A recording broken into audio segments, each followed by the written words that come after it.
Oi pessoal, já que continuamos praticando o isolamento social, o Mitos do Pop está um pouquinho diferente. Então, aproveite para se inscrever no canal do Adoro Cinema, deixe seu like neste vídeo e comente quais questões da cultura pop você gostaria de ver analisadas e desvendadas no programa. Fazer um filme é um processo longo, trabalhoso e cansativo para todos os envolvidos. É bem comum que nem todas as cenas filmadas entrem na versão final, e existem casos em que as cenas excluídas são tão importantes que fariam toda a diferença em como compreendemos a história, os personagens e o desfecho. Por que será que diretores mudam seus planos na mesa de edição e jogam sequências importantes no lixo? E será que nosso entendimento de filmes como Independence Day, O Rei Leão, Blade Runner, Titanic e outros clássicos seria realmente modificado com essas cenas? É esse o tema que vamos analisar neste Mitos do Pop.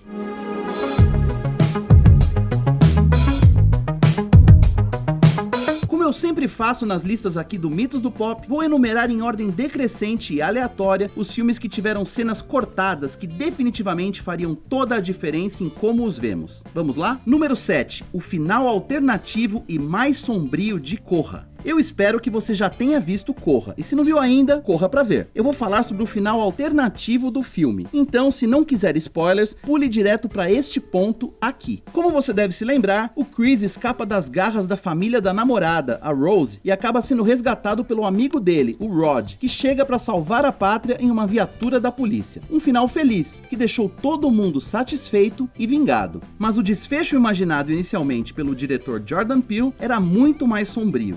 Então, nesse final alternativo, o Chris acaba estrangulando e matando a Rose, e imediatamente chega uma viatura, só que dessa vez com a polícia dentro. Na cena seguinte, que ocorre 6 meses depois, vemos que o Chris está preso, e descobrimos que todas as evidências do que aconteceu com ele foram queimadas. Uma comprovação de que o sistema só existe para privilegiar os brancos e ricos. E o Chris ainda fala pro Rod para parar de tentar tirá-lo da cadeia, porque ele sabe que não vai adiantar nada. O Jordan Peele queria que o final soasse como o soco no estômago que o mundo precisava, para mostrar que o racismo era algo que sempre continuaria a existir nas entranhas da sociedade. Mas enquanto finalizava o filme, ele foi refletindo que as coisas estavam mudando, que as pessoas estavam mais conscientes e de que o mundo precisa de heróis. Assim, ele decidiu por utilizar o final que a gente viu, bem mais esperançoso, em que o Chris consegue escapar. Olha, eu prefiro assim. E você? Número 6. A festa excluída de O Diabo Veste Prada. Esta cena, cortada da edição final do filme, poderia sozinha alterar muito a dinâmica entre as personagens principais, Andy, Miranda e Emily. O palco é um evento de caridade organizado por Miranda, em que Andy e Emily precisam trabalhar. E o que acontece ali são comportamentos que não combinam com o que vemos no restante do filme. Primeiro, Emily demonstra rara bondade para Andy, permitindo que ela saia do evento mais cedo para ir ao aniversário de seu namorado. Isso aí já é bem estranho. Em seguida, o marido da Miranda aparece bêbado na festa e é grosseiro e inconveniente, constrangendo a Miranda diante de seu chefe. Sentindo o climão, a Andy é rápida em salvar a situação, o que faz Miranda também cometer outro ato inédito. Ela agradece a sua funcionária.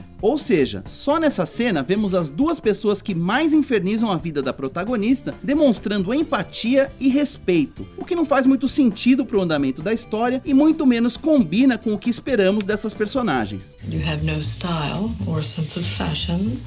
No.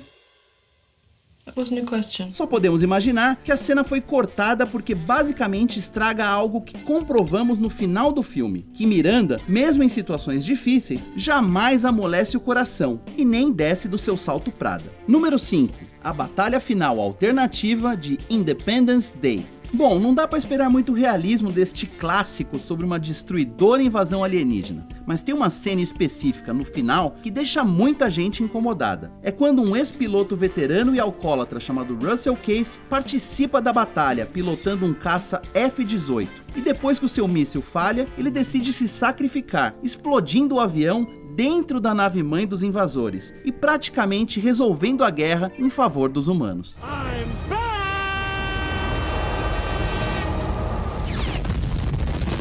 Então, se essa cena já te parece forçada, saiba que existe uma versão alternativa em que o Russell surge inesperadamente durante a batalha, mas desta vez pilotando um avião antigo biplano com um míssil amarrado na lateral. Nessa, ele já está em uma missão suicida, ou seja, vai pra guerra com o intuito de morrer, enquanto que na cena que acabou escolhida, vemos ele decidir na hora que vai se sacrificar, o que torna o momento bem mais emocionante. Segundo o produtor Jim Devlin, a cena foi refeita porque quando o filme foi exibido para uma plateia de testes, todos caíram na gargalhada quando Russell aparece pilotando o aviãozinho antigo, o que não era bem a intenção no momento, que deveria ser o mais épico de Independence Day. Não que a emenda tenha ficado muito melhor, mas faz sentido.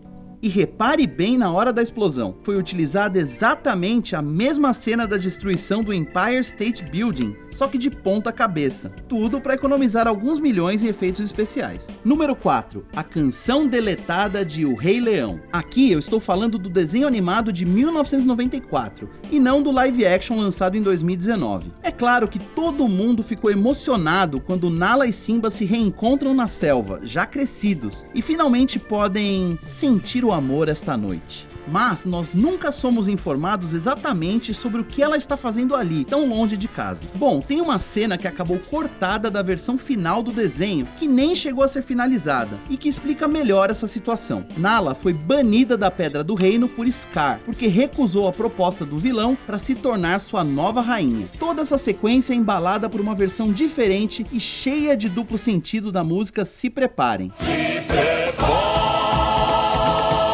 No final das contas, nem fica muito claro o porquê dessa cena não estar no desenho, mas sinceramente, acho que hoje em dia nem faria assim tanta diferença. Ou será que faria? Número 3. A personagem cortada de Brilho Eterno de uma Mente Sem Lembranças. Esse é um dos filmes mais românticos que se tem notícia. Um casal de namorados termina o relacionamento e passa por procedimentos para apagar da memória a existência um do outro. Mas o que muita gente nem se lembra é que havia uma outra ponta nessa relação, mas que não dá as caras no filme porque suas cenas foram cortadas. A gente sabe que o Joel, personagem do Jim Carrey, tem uma ex-namorada chamada Naomi, só que ela é mencionada, mas nunca aparece no filme. A verdade é que as cenas da Naomi foram filmadas, inclusive a personagem foi interpretada por Ellen Pompeo, que é a doutora Grey de Grey's Anatomy, só que tudo ficou de fora da versão final. E nem vá se lamentando, porque se essas sequências estivessem no filme, você teria um entendimento completamente diferente do Joel, e isso impactaria no desenvolvimento da relação dele com a Clementine.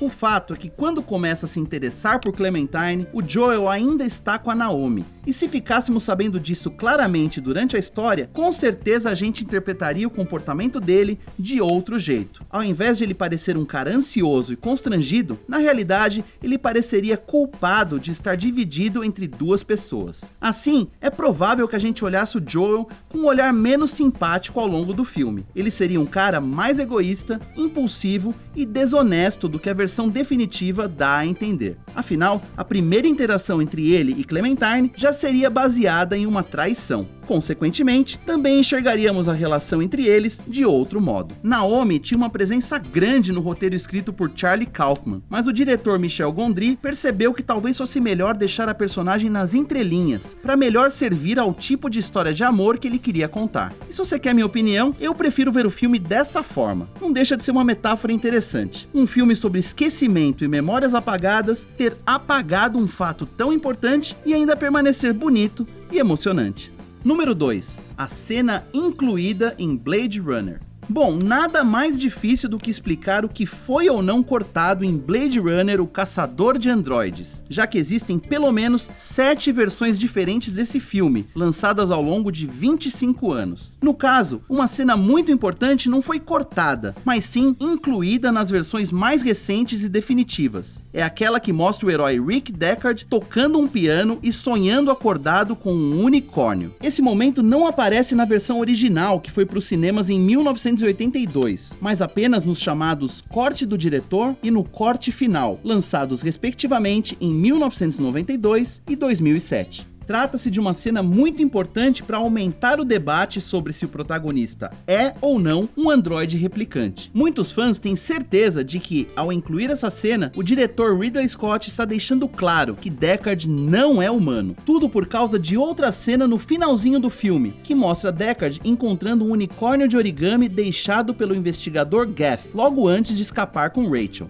Ou seja, a adição do sonho do unicórnio fornece o elo que faltava para essa cena, sugerindo que Deckard é um replicante, já que teve memórias implantadas em sua mente e que Gaff sabia disso. Mas já que o assunto aqui é cena excluída, vale falar do desfecho da versão original de Blade Runner, que de tão bizarro, felizmente não está nas versões mais recentes. É o chamado final feliz, que mostra Deckard e Rachel dentro de um carro na estrada, em meio a lindos cenários e ao som de uma narração esperançosa de Harrison Ford. Aliás, outro aspecto importante excluído nas novas versões é a narração de Deckard ao longo do filme, que havia sido incluída porque o estúdio Warner tinha medo de que a história fosse difícil de ser entendida pelo público. A verdade é que, mesmo sendo o diretor, Ridley Scott não teve a permissão de realizar o filme do jeito que imaginava. Quando finalmente teve a chance de criar sua própria versão de Blade Runner, ele não pensou duas vezes em cortar tudo o que não gostava, além de incluir a cena do unicórnio, para deixar bem claro o que ele pensava sobre o seu protagonista.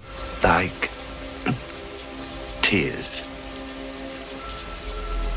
in rain. E finalmente, o número 1, o final alternativo de Titanic. Titanic, de James Cameron, é um filme único, que une catástrofe e romance. Com um elenco estrelado e efeitos especiais incríveis, o longa ganhou 11 prêmios Oscar e levou o público em peso aos cinemas em 1997. Você lembra como o filme acaba, né? Rose, uma sobrevivente do naufrágio e narradora da história, sobe sozinha no deck de um navio e arremessa o lendário diamante Coração do Oceano no fundo do mar.